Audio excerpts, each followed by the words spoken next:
Hello, my third grade readers. So today we're going to go over your daily warm-up or weekly warm-up from last week. You were to read about crows. And as I'm saying this to you, there's a crow outside my window who's been cawing for a few minutes. So I would be one of those people at the bottom here who are disliking crows right now. They're bothering me. All right, let's go ahead and look at our questions and answers and correct as you go. Number 1 says, in the passage, migrate means. So I'm going to look for that word migrate and look around for the definitions.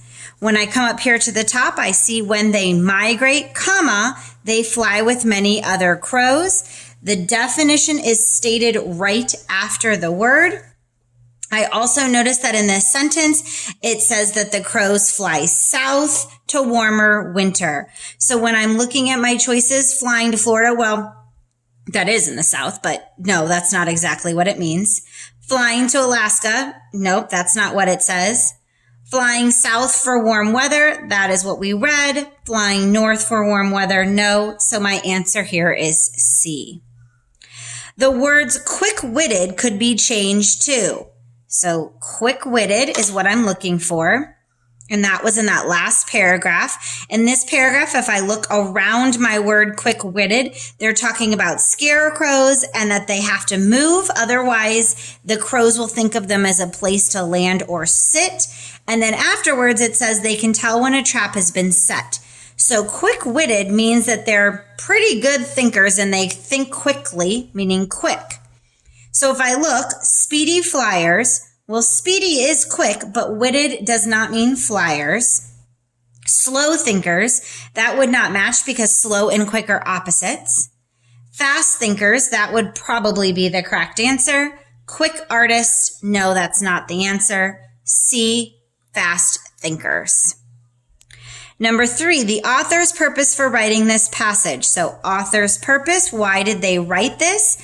What is this doing? Remember, we've talked about pie. Is it persuading or convincing me, giving me an opinion, informing me, giving me facts, or entertaining me with a story and characters?